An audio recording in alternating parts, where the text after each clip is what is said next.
안녕하세요. 저는 춘천 한마음교회 도일구입니다. 저는 26살 청년이지만 긴 세월 마음도 커서 찾지 못하고 방황하다가 결국 3년이라는 세월을 노숙자로 살았습니다. 탕자처럼 세상을 헤매이던 제가 부활하신 예수님을 만나고 새 삶을 살게 된 이야기를 나누고자 이 자리에 섰습니다. 저희 아버지는 일 때문에 바쁘셔서 얼굴 보기도 힘들었어요.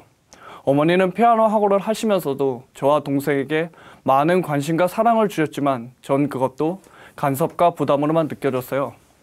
전 어릴 때부터 호기심 많고 엉뚱한 생각이 많아 집중이 안 돼서 공부를 잘 못했어요. 한글도 구구단도 배우는 속도가 느려서 자주 혼나다 보니 자존감도 떨어지고 난 못나고 부족한 사람이구나. 사람들이 날 싫어하면 어떡하지? 이런 생각이 사로잡히게 되었어요. 학교에 들어가게 되었지만 못난 나를 모두가 싫어할 거란 생각에 쉽게 친구들에게 다가가지 못했어요. 이런 저를 감추고 그럴듯하게 거짓말로 나를 포장하기 시작했더니 아이들의 반응이 좋았고 점점 거짓말이 늘어갔어요. 하지만 뻔한 거짓말은 금세 들통이 났고 전 왕따가 되어버렸어요. 중학생이 된 저는 이런 현실에서 벗어나고 게임에 빠지게 되었어요. 게임을 하고 있을 때 내 상황을 줄 수 있었고 게임 속 주인공은 저였으니까요. 학교에 있는 시간도 너무 괴로워서 매일 잠만 잤어요. 그래도 전 미술에 재능이 있어 예고를 준비하고 있었는데 게임만 하느라 그것도 떨어지고 저의 패배감은 더 심해져만 갔어요. 후기로 간 고등학교는 문제 아이들만 모아놓은 끔찍한 곳이었어요. 술, 담배는 기본이고 폭행에 선생님께 대드는 것도 서슴지 않는 아이들이었습니다. 전 이곳에서도 왕따에 심부름꾼 취급을 당하면서 그 친구들이 죽이고 싶을 만큼 미웠지만 대응 한번 못했고 무단결석하며 PC방에서 시간을 보냈어요. 선생님이고 부모님이고 누구에게도 이런 이야기를 자세히 할 수 없었습니다. 저는 대학교 1학년 1학기를 마치고 운전병으로 전방부대에 지원했습니다. 군대는 막상 들어가 보니 훈련도 인간관계도 너무 힘든 곳이었어요. 그래서 잘 적응하지 못했고 심한 스트레스로 구토와 설사에 시달리다가 1년 만에 복무 부적합으로 제대하게 되었습니다. 그때 얼굴도 보기 힘들었던 아버지가 저를 데리러 온 것이 밤 같기도 하고 신기할 정도였죠. 부모님께서는 복학이나 취직을 권하셨지만 전 구석에서 벗어나 자유롭게 생활하고 싶었어요. 어느 날 인터넷을 알게 된 형이 일자리를 준다고 해서 서울로 올라갔는데요. 알고 보니 다단계사였어요. 돌아가야겠다는 생각은 들었지만 다시 집에 가기도 싫고 그곳 사람들이 잘해주더라고요. 그런데 그들이 이상한 강의를 계속 듣게 하고 아는 사람들을 데려오라고 강요했어요. 어머니께 거짓말해서 돈을 빌려보라고도 했는데 저를 잡으러 오실까 봐 거부했더니 대부업체를 소개시켜주고 대출을 받으라고 했어요. 그런데 제가 그때 유행하던 신종플루에 걸리자 그들은 돈도 없는 절 집에 가라고 했습니다. 차비면 겨우 그래서 집으로 돌아오는데 38도로 넘는 머리를 끌어안고 세상에 대한 패배감과 배신감에 화가 났습니다. 신종플루를 고치고 나서 다단계사에서 알게 된 대출을 받아 그 돈으로 해보고 싶은 모든 걸 했어요. 새 핸드폰을 사고 새 옷을 사 입고 비싼 음식을 마음껏 먹고 쾌락에도 빠졌습니다. 돈이 떨어지면 다시 대출을 받고 대출을 더 이상 받을 수 없을 때까지 반복했습니다. 몇 달 후 집으로 500만 원, 300만 원, 200만 원, 100만 원 등 대부 은행의 대출 통지서가 계속 날아들었어요. 거기다가 48%가 넘는 말도 안 되는 이자 명세서와 함께요. 세상에 대한 모멸과 패배감으로 에라이 모르겠다. 이렇게 살다 죽어버리지 뭐. 이런 생각으로 저지른 결과는 너무나 컸습니다. 어머니께서는 충격으로 제정신이 아니셨어요. 전 어머니께 죄송해서라도 무슨 일이든 해보려고 용광로 회사에 취직하기도 했어요. 하지만 또 버티지 못하고 이렇게 살 바엔 죽어버리고 싶다는 생각도 했습니다. 영화처럼 악마가 있다면 내 영혼을 팔아서라도 모든 문제가 해결되었으면 좋겠다는 생각도 했습니다. 이렇게 아무 소망도 없이 지내던 저에게 갑자기 엄마는 예수님이 부활하셨다고 하면서 책도 주고 알지 못할 소리를 자꾸 하시는 거예요. 전 정말 어이없고 놀랐어요. 엄마는 완전 다른 사람 같았어요. 엄마는 그전처럼 잔소리도 안 하시고 그저 예수님이 부활하셨다. 엄마가 이걸 몰라서 이렇게 살았다. 너무 미안하다. 이 말씀만 되풀이 하셨습니다. 저는 엄마와 함께 춘천에 있는 한마음교회 가서 예배라는 것도 드리고 교회 기숙사에서 지내게 되었어요. 그곳에서 만난 형제들은 너무 좋은 사람들이었어요. 제가 가장 잘 지냈던 산악형들 같았어요. 저는 오랜만에 물 만난 고기처럼 정말 마음껏 얘기했어요. 형제들은 나의 얘기를 끝까지 들어주었고 이곳은 아주 편안한 곳이라는 생각이 들었어요. 하지만 전 어릴 때부터 저를 포장하던 습관 그대로 하나님 앞에 나아갔습니다. 처음 하게 된 영접 기도도 그저 입술만 한 것일 뿐이지요. 그러다 보니 저는 시간이 흐를수록 하나둘씩 세상에 대한 생각이 들어왔습니다. 그러면서 저에게 하나님은 그저 내가 원하는 것을 해주는 하나님, 그리고 내가 힘들 때만 필요한 하나님이셨습니다. 그래도 전 교회는 열심히 했어요. 어떻게든 절 알리고 싶었어요. 힘들었지만 일할 때만큼은 형제들과 소통이 되는 것 같아서 좋았어요. 기도도 말씀도 시키는 대로 따라서 했습니다. 겉으로는 완벽한 신앙생활로 보이도록 노력했어요. 하지만 뭔가 프로젝트하면서 계속 꼬여만 가는 거예요. 조금만 안 좋은 일이 생기면 몰래 숨어 안 좋은 동영상을 보기도 했습니다. 간간히 하나님께서 저를 말씀으로 깨우셨지만 이렇게 좋고 힘들고를 반복하다 보니 기진맥진하게 되고 모든 것이 율법이란 올무로 내 목을 더욱 조였습니다. 하나님께 대한 갈증은 커져갔지만 한 말씀도 내 힘으로 되는 건 없었습니다. 그러다 보니 지체들의 조언도 마음의 상처로만 남았습니다. 그래서 항상 나는 진짜 구원은 받은 건가 하면서 갈팡질팡했습니다. 그렇게 14개월의 교회 생활, 전 결국 또 버티지 못하고 나가게 되었습니다. 집으로 돌아왔지만 엄마의 어떤 말도 듣기 싫었어요. 할 만큼 했다고 생각했습니다. 말하기도 싫고 미칠 것 같은 답답함에 급기야 저는 엄마의 폐물을 들고 무작정 집을 뛰쳐나왔습니다. 처음엔 제멋대로 사니까 신났어요. 하지만 한 끼 식사와 하룻밤 잘 곳을 걱정해야 하는 거리서의 삶이 시작되었습니다. 돈이 떨어지면 친척들의 집에서 물건을 훔치기도 했습니다. 그러다 사촌형에게 주먹질과 발길질로 거친 훈계를 듣기도 했습니다. 막노동판을 전전하며 돈이 떨어질 때까지 일주일이든 2주일이든 PC방에서 새우잠을 자며 게임만 했습니다. 노동반 하루 일당은 8만 원인데요. 그 돈은 제가 일주일을 버틸 수 있을 만큼 큰 돈이었어요. 어떤 날은 정말 돈이 1,000원도 없어서 PC방 사장님께 외상으로 컵라면을 구걸하고 눈치잠을 자는 일도 허다했습니다. 추웠던 겨울 어느 날 교회 십자가가 보이는 공사장에서 토요일 야간 일을 하게 되었어요. 이 시간 우리 교회 지체들은 하나님께 경배하는 예배를 드리고 있는데 나는 오직 게임 아이템을 사기 위해 쾌락을 즐기기 위해 일하고 있는 내가 너무 처참했습니다. 문득 내 삶은 어디로 흘러가는지 어떻게 될 건지 이런 생각을 떨쳐버릴 수 없었습니다. 인터넷에 떠도는 장게임을 할까 몸을 팔아볼까 하는 생각도 들었어요. 아무 개념 없이 그저 큰돈이 생기면 내가 원하는 사람과 편안하게 놀 수 있으니까요. 하지만 장기 매매 루트를 찾지 못한 저는 짜증만 났습니다. 그러다 가끔 집에 들어올 때도 있었는데 엄마가 새벽기도 좀 나가보자. 말씀 좀 적어봐. 그럼 괜찮아질 거야. 하나의 말씀을 통독하면서 같이 엎드려보자. 이런 엄마의 어떤 말도 저를 구속하는 말로만 들렸습니다. 그래서 또다시 거리로 나섰습니다. 제가 할 수 있는 일은 야간 택배나 일용직밖에 없었습니다.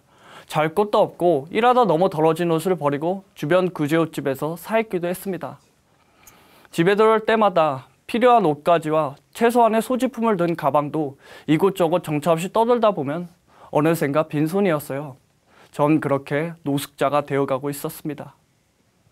PC방을 전전하며 현실에서 얻지 못하는 사랑과 욕망을 대리만족하며 지냈습니다. 전 결국 현실과의 괴리감으로 더욱 이상한 사람을 변해갔습니다. 그렇게 지내던 어느 날 돈을 쉽게 만들 수 있다는 이유 하나만으로 찜질방에서 남의 핸드폰을 훔치는 장면이 CCTV에 찍히게 되었습니다. 그 일로 경찰서에 현행병으로 잡혀갔습니다. 결국 집에 들어올 수밖에 없었습니다. 어머니께서는 무엇을 하든 좋으니까 집에서만 지내라고 하셨습니다. 저는 그때부터 어두운 방에 저 스스로를 가두고 스마트폰으로 애니메이션과 소설을 보다가 외로움에 울고 짜증도 내고 혼자 허공에 대고 가상의 대화를 했습니다. 먹는 것도 자는 것도 씻는 것도 제멋대로이니 온 집안은 돼지우리로 변했습니다. 나중엔 밤인지 낮인지 무슨 요일인지조차 잊어갔습니다. 그러면서 가끔씩 교회 가면 해결받을 수 있다는 생각과 나 같은 인간은 안 될 거라는 생각이 충돌했습니다. 무엇보다 내가 하고 싶은 것을 못하고 자유를 뺏길 거라는 불안이 가장 컸습니다. 누군가가 간절히 이야기하고 싶었지만 그저 누워있기만 했습니다. 금요일에 어머니께서는 오직주만이 간증 프로그램을 준비하고 계셨습니다. 평소에는 그렇게 교회 가자, 말씀 보자 잔소리하던 엄마가 제가 어떤 모습으로 무슨 짓을 하든지 제 존재 자체를 받아주시는 겁니다. 마치 하나님이 저를 받아주시더니요. 온 집안은 저의 흔적으로 점점 더 엉망으로 변해가는데 엄마는 아랑곳하지 않고 여전히 기쁘게 지내셨습니다. 어머니께서는 간증 원고를 들고 거울을 보고 녹음을 하시면서 하루 종일 중얼중얼 거리셨어요.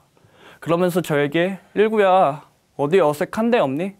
틀린 곳은 없니? 하시면 저는 몰라요. 그런 대답만 했지만 저도 모르는 사이에 엄마의 간증 속으로 들어가게 되었습니다. 저는 그때 집이 처음으로 너무나 편안하게 느껴졌어요. 엄마는 엉망진창으로 허물어져가는 저를 그렇게 하나하나 인정해 주시는데 다친 마음이 열리고 상처들부터 자유해져 갔어요. 하나님께서 우리 존재 자체를 사랑하시듯 엄마도 저에게 그런 사랑을 부어주셨죠. 전 차츰 방을 빠져나와 어머니께 요리도 해드리고 서로 이야기하는 시간도 늘어갔어요. 그러면서 발을 끊고 지내던 교회도 가끔씩 스스로 가게 되었습니다. 엄마가 알고 있는 하나님과 내가 알고 있는 하나님의 차이점은 무엇일까? 교회에서든 어디서든 어머니와 마주칠 때마다 일구를 위해 제가 기도하고 공동체가 한마음으로 기도하고 있습니다. 하시면서 부족하고 근심덩어리했던 저를 가슴 아파하고 계신 목사님도 너무 보고 싶었습니다. 지친 몸으로 집에 있을 때마다 직장일로 바쁜데 밥을 사주던 교회 지체들, 매일 굶고 다녔을 거라고 몸보신하라고 고기와 과일 상자를 들고 찾아와준 엄마의 작은 교회 식구 모두들 궁금해졌습니다. 오랜만에 참석한 예배 설교는 언제나처럼 예수님께서 부활하셔서 모든 사람의 주인한 말씀이 선포되었습니다. 옛날엔 들어도 모르겠고 싫기만 했었는데 목사님이 말씀하시는 어떤 환경에서도 다시 일어설 수 있는 원동력은 무엇일까 궁금해졌습니다. 드디어 저를 새 사람을 변화시키는 답을 찾는 사건이 벌어졌어요. 어느 해 송구영신 예배를 드리는데 마태복음 20장의 품꾼의 비유 중 오후 5시엔 품꾼의 간절함과 첫사랑에 대한 말씀이 선포되었습니다. 과거를 생각해 보았어요. 교회 기숙사 시절 나는 정말로 간절하게 하나님을 찾은 적 있을까? 간절함과 첫사랑이란 두 단어가 내 마음에서 지워지지 않았습니다. 그 후 주일 예배 찬양이 울려 퍼지는데 갑자기 이런 생각이 들었어요. 예수님께서 하늘나라에서 날 찾아오실 때 얼마나 간절하셨을까? 십자가에서 끔찍하게 죽으실 거 알면서도 날 찾아오시는 그 큰 사랑이 부어지는데 내 마음을 주체할 수가 없었습니다. 갑자기 말로 표현할 수 없는 벅찬 감동이 밀려왔어요. 눈에서는 눈물이 멈추지 않고 죄송합니다. 죄송합니다. 제가 또다시 주인 되어 살았던 지난날이 슬라이드처럼 지나가며 회개가 터져 나왔습니다. 제가 처음 교회에 온 것은 그저 일하기 싫어서 피난처로 택한 것입니다. 그래 그곳에 가면 좀 편하게 지냈을지도 몰라. 이런 생각뿐인 저에게 교회 기숙사 형제들은 이 세상에 없는 완전한 사랑이 예수님의 부활로 확증되었다는 겁니다. 부활은 신화가 아니라 실제 사건이다. 이런 말은 귀에 들어오지도 않았습니다. 그 당시 기숙사 훈련생으로 예배 때 선포되어진 말씀으로 간증을 적어내야 했어요. 게임 채팅 용어에 길들여지고 한글의 맞춤법과 문법이 부족한 저는 내 마음을 있는 그대로 표현하는 게 너무 힘들었어요. 그래서 기숙사 형제들은 초등학생 배우는 교재를 알려주고 정확한 간증 기록할 수 있도록 도와줬지만 그 당시 저는 아 뭐야 나름 잘하고 있는데 하면서 다른 사람들이 알까 짜증만 났습니다. 지금 생각해보면 형제를 내 몸같이 여기는 교회 공동체의 당연한 사랑인데 미안하고 고마울 뿐입니다. 계속 말씀을 듣고 간증을 기록하면서도 예수님의 부활은 막연하기만 하고 믿어지지 않았습니다. 진심으로 날 감싸주던 교회 형제들과의 대화에서도 제 생각에 갇혀 부활의 엄연한 사실을 부정하면서 마음엔 딴 생각이 가득했습니다. 그러나 마음 한켠에는 부활이 진짜면 대박이겠다. 몸은 죽어도 영혼을 살아 천국에 간다고? 이 지겨운 삶이 평강과 기쁨으로 변화된다고? 그리고 예수님 믿고 확 달라진 어머니의 변화된 삶을 간증하는 수많은 한마음 지체들, 믿어지지 않지 확 믿어버려? 나도 좀 행복하게 살고 싶어. 그러나 믿을 수 없었고 한도 끝도 없는 의심, 내 힘으로 아무리 용을 써도 예수님의 부활이 나의 부활로 연결되지 않았습니다. 그러나 노숙을 청산하고 돌아와 다시 듣게 된 부활은 저의 간절함 때문인지 다른 때와는 달랐어요. 사람으로 이 땅에 오신 예수님께서 성경의 예언대로 다시 살아나셨습니다. 그것을 본 증인들이 자신들의 눈으로 본 사실을 말하는 것뿐인데 부활이 사람들에게 퍼지는 것을 극도로 싫어하고 부활을 믿는 사람들을 오게 가두고 심지어 죽이기까지 했다고 합니다. 그러나 그들은 끝까지 햇빛조차 들지 않는 카타콤에 숨어 살면서도 오직 예수님의 부활만을 증거하다가 놀이객감이 되어 사자바로 죽어간 사람들이 실제 역사 속에 기록되어 있다는 것을 알게 되었습니다. 죽음으로 증거된 사실이라는 것을 믿을 수밖에 없었습니다. 그리고 지금까지 전쟁이나 기근으로 죽어간 사람만큼이나 오직 예수님의 부활만을 증거하다가 죽은 사람도 많다는 것을 알게 되었습니다. 부활은 역사적인 근거가 너무나 확실했습니다. 예수님의 부활은 내가 믿든 믿지 않든 이미 일어난 사실이었습니다. 제가 이렇게 철저히 내 생각 옳다고 우기면서 힘든 일 앞에 번번이 도망치다가 떠돌이가 된 것은 주변 환경이나 사람의 문제가 아니라 오직 부활하신 예수님 믿지 않고 내가 주인 되어 살아왔기 때문이라는 것을 정확히 알게 되었습니다. 보이지 않는 천국, 보이지 않는 하나님을 모든 사람이 믿을 수 있도록 사람이 되어 이 땅에 오신 예수님의 부활이 바로 그 증거였습니다. 이 세상에서 내 마음대로 살다가 영원한 지옥불로 떨어질 저에게 천국을 열어주셨습니다. 그래서 이제는 입술로만 아니라 진정으로 마음으로 내가 주인 된 죄를 회개하고 예수님을 내 마음의 주인으로 영접하게 되었습니다. 그러고 나니 엄마의 말씀도 지체들의 조언도 사랑의 말씀으로 들렸습니다. 부활로 예수님이 주인이 되자 모든 말씀에 제 노력과 힘이 아닌 오직 성령님의 도우심으로 순종하게 되었습니다. 세상과 저를 연결해주는 유일한 통로가 되었던 핸드폰도 눈앞에서 치워버렸습니다. 이제 저는 거리를 헤매며 죽음이 끝인 줄 알고 제멋대로 살아가는 영혼을 생각하며 새벽을 깨워 기도하는 자로 하나님의 말씀을 사모하는 자로 변화되었습니다. 제가 거리를 방황할 때 교회 식구들은 한결같이 돌아오기를 기도해 주었습니다. 에베소 3장 20절 말씀 중 우리 가운데 역사하시는 능력대로 우리의 온갖 구하는 것이나 생각하는 것에 더 넘치도록 능히 하신 하나님께서 마침내 공동체의 기도의 응답으로 저를 살려주셨습니다. 나만 편하면 되지 이런 생각뿐이 할 수 없었던 제가 이런 공동체와 함께하니 이제는 다른 삶의 마음도 보입니다. 이것이 바로 예수님이 주신 100배의 축복을 누리던 삶이더라고요. 저와 같은 분들이 부활의 주님을 만나 진정한 축복을 누리는 분들이 되시길 간절히 기도드립니다. 예수님은 나의 주인이십니다. 감사합니다.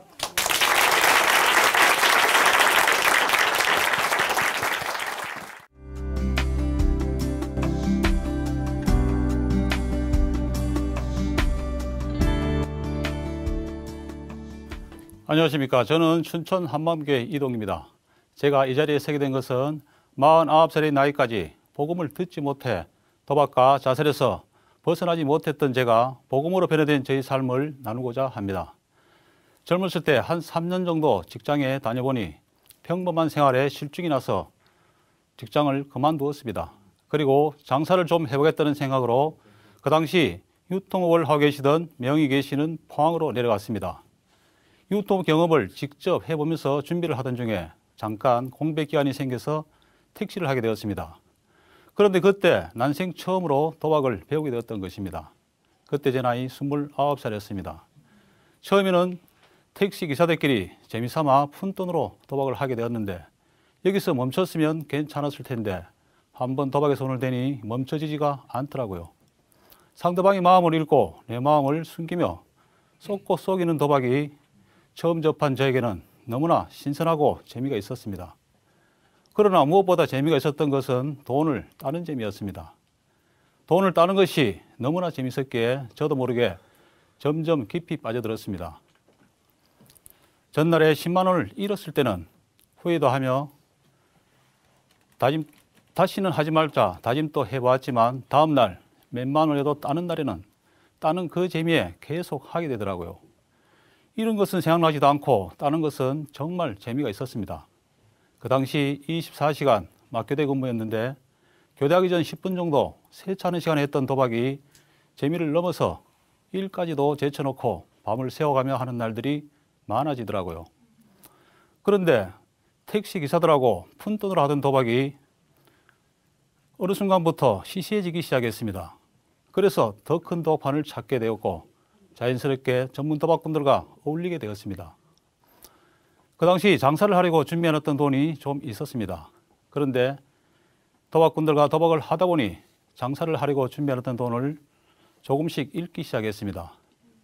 어느 정도 잃고 나니 돈을 딴다는 생각보다는 본전만 찾으면 그만둘 생각이었습니다. 지금 생각해보면 정말 어리석은 생각이었습니다. 내놓으라는 전문 도박꾼들을 상대로 돈을 딴다는 것은 있을 수도 없는 일이었습니다. 정말 바위에 계란치는 격이었죠. 본전은커녕 시간이 지날수록 점점 더 많은 돈을 날려버리게 되었습니다. 그러다 보니 내가 직접 도박을 해서는 본전을 찾을 수 없다는 것을 알게 되었습니다. 알고 보니 도박장 현장비로 돈이 다 빠져버리는 것이었습니다. 그래서 기회를 봐서 도박장을 직접 차리게 되었죠. 단속을 피하기 위해서 한쪽에 당구장을 차려놓고 옆 건물을 이용해서 도박장을 개장하였습니다. 보통 하우스라고도 하고 현장 또는 빤떼기라고도 합니다. 도박장을 운영하다 보니 얼마 후 본전은 찾게 되었지만 도박판에서 쉽게 버는 돈의 유혹으로 도박판을 떠나지 못하게 되었던 것입니다. 그리고 그때 당시엔 도박장을 운영하면서 내가 벌었던 수입은 하루에 200에서 300, 한 달에 대략 7천에서 8천만 원 정도 벌었습니다. 그러나 식사 제공 등 술, 담배, 음료수 등 하루 지출 또한 40에서 50만 원 정도 났습니다. 그때 핸드폰이 나오기 전이라 삐삐를 사용했는데 삐삐 한 달 요금이 20만 원 정도 나오더라고요. 그 당시 포항제철 직원들 봉급이 30만 원 정도 받은 걸로 기억됩니다. 그렇게 쉽게 도박판에서 번 돈이라 다시 도박과 유흥비로 번 돈만큼 다 써버리며 세상 부러울 것 없이 즐기며 살았습니다. 그 당시 2살짜리 사내아이와 5살짜리 딸아이가 있었습니다. 아이들 재롱 뜨는 재미에 푹 빠져 살 때였지만 이 아이들이 어떻게 컸는지 기억조차 나지 않거든요. 이렇게 가정을 내팽개치고 도박에만 미쳐 그렇게 살았습니다. 내가 하고 싶은 것은 다 하고 살았지만 마음 한구석엔 단속이라는 불안감이 늘 자리를 차지하고 있었습니다. 도박은 현장에서만 체포가 가능하기 때문에 단속을 피하기 위해서 도박장 입구에는 CCTV도 설치되어 있습니다. 그러나 신고로 단속이 언제 들이닥칠지 모르기 때문에 나는 늘 초긴장 상태에 있을 수밖에 없었습니다. 단속이 들이닥칠 때면 현장에서 붙잡히지 않으려고 급할 때는 2층이든 3층이든 막 뛰어내립니다. 그러다 보니 목뼈가 부러지기도 하고 다리가 부러지기도 하면서 불구가 되는 사람들도 종종 볼 수가 있었습니다. 어제 함께 도박을 했던 동료가 오늘 구속될 수도 있는 것이 도박의 현실이었습니다. 저는 구속은 되지 않았지만 신고 때마다 경찰에 불려가 조사를 받을 때면 이러한 생활에서 정말 벗어나고 싶었습니다. 그런데 도박의 중독은 사람의 힘만으로는 도저히 빠져나올 수가 없었습니다. 저 또한 빠져나와 보려고 발버둥을 쳐보았지만 쉽게 빠져나올 수가 없었습니다. 그런 가운데 저는 몸과 마음이 완전히 지쳐버렸습니다. 이런 바닥인 상태에서 아내 이혼 제의가 있었고 그땐 도박판에 빠져 폐인처럼 소망 없이 사는 저와 이혼하는 것이 아내를 위하는 길이라 생각했기에 그래서 이혼을 하게 되었습니다. 도박으로 인해 가정이 파탄나고 이혼을 하게 되니 그때부터 찾아오는 것은 자살 충동밖에 없었습니다. 자존심 하나로 버티며 살았던 제게 자존심을 건드리는 생각만 계속해서 들어오더라고요. 너 살아서 뭐하냐? 비관하게 만들고 내 모습 보게 만들고 가정을 봐도 그렇고 차라리 굵고 짧게 사는 게 낫다. 그러니 죽어버려라. 머릿속엔 온통 자살 생각으로만 꽉 차게 만들었습니다.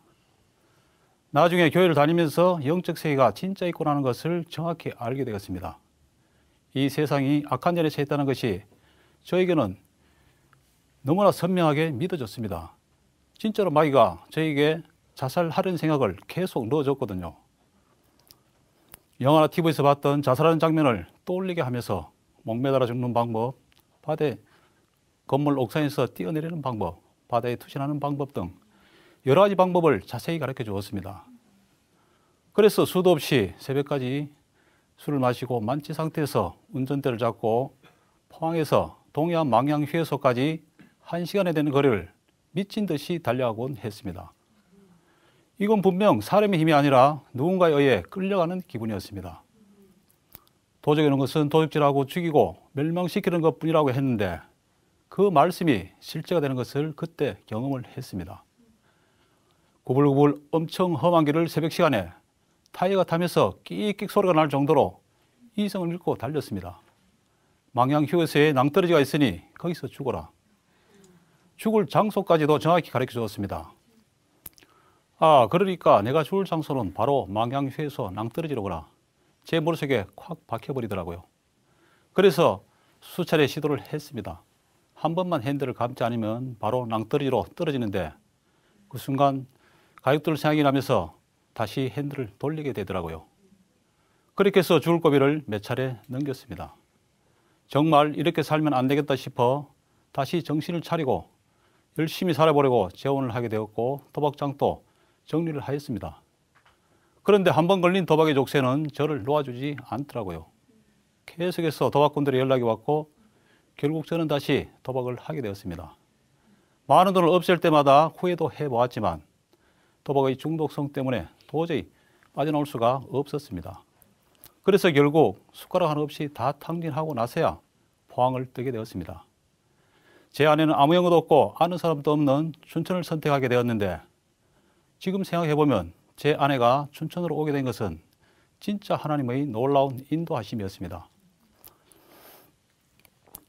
아내는 시장 근처에서 가게를 하게 되었는데 당뇨 합병으로 더 이상 장사를 할 수가 없게 되자 저는 급한 김에 막노동을 하게 되었습니다. 그러던 어느 날 막노동을 하고 집으로 귀가하는 길에 도박 채무 관계로 검문소에서 검거되어 대구 교도소로 가게 되었습니다. 그 이후 아내의 건강은 점점 더 나빠져 입원을 하게 되었는데 그때 같은 병실 안에서 춘천 한마음교회 다니는 한 자매님을 만나게 되었으며 그 자매님으로부터 부활의 복음을 듣게 되었습니다. 실은 아내도 모태신앙이었지만 오랫동안 주님 곁을 떠나 여기까지 왔던 것입니다. 저는 대구 교도소에 있었고 아내는 춘천에 있었기에 면회를 올 수가 없는 상태였습니다. 이런 사람들을 위해서 교도소끼리 영상으로 면회를 할 수 있는 화상 면회 제도가 있었습니다. 아내는 춘천교도소에 가서 저는 대구교도소에서 영상을 통해 서로 소식을 주고받을 수가 있었습니다. 그런데 놀라운 것은 당뇨 합병까지 가지고 있던 제 아내가 아픈 환자같이 보이지 않고 예전에 볼 수 없었던 밝은 모습이었습니다. 이 사람이 내가 힘들어할까 봐 일부러 밝은 모습을 보이나 나름 저는 그렇게 생각을 했습니다. 그렇게 1년의 목욕을 마치고 춘천에 도착하여 아내가 살고 있는 집으로 갔습니다. 집에 도착해 보니 지하 단칸방에서 살고 있었습니다. 이런 곳에 살고 있다는 것에 참 마음이 많이 아팠습니다. 그래서 다시 포항으로 내려가 그렇게 끊으려고 발버둥 쳤던 도박의 길로 다시 가려고 준비를 하던 중에 아내가 병원에서 만났던 사람들이 저희 지하 단칸방으로 찾아온다는 것이었습니다. 이 사람들이 집에 도착하자 제 아내는 좋아서 어쩔 줄을 몰라하며 신바람이 났습니다. 지금껏 살아오면서 제 아내가 이렇게 좋아하는 모습을 처음 봤습니다. 나 또한 이 사람들을 처음 보는 순간 제가 받았던 느낌은 천사가 있다면 바로 이러한 사람들이 천사가 아닐까 하는 생각이 들 정도였습니다. 아내와 이 사람들의 모습을 보는 순간 제 마음이 활짝 열려버리더라고요. 저는 그동안 도박판에서 쏟고 속이는 사람들만 보고 살아왔었는데 이 사람들 얼굴은 너무나 해맑고 가식이 없다는 것을 처음 보는 순간 알게 되겠더라고요. 그러면서 저에게 부탁 하나를 한다는 것이 교회에 꼭 한번 와보라는 것이었어요. 그땐 교회에 관심도 없었고 갈 마음도 전혀 없었습니다. 그러나 당뇨 합병으로 얼마 살지 못할 아내를 위해 교회에 가기로 결심을 하게 되었습니다. 얼마 살지 못할 아내가 원하는 모든 것을 그 당시 다 해주고 싶은 마음뿐이었습니다. 그래서 난생 처음으로 교회를 가게 되었으며 바로 등록을 하게 되었고 병원에서 아내에게 복음을 전해주었던 사람들과 장교 예배를 드리게 되었습니다. 아내를 위해서 내가 무엇인가 할 수 있다는 것이 가장 기뻤습니다. 그래서 교회에 다닐 수 있는 조건의 직장을 구하다 보니 막노동하는 인력 회사가 가장 적합했습니다. 제가 태어나서 처음으로 가장 값진 생활을 했던 시간인 것 같습니다.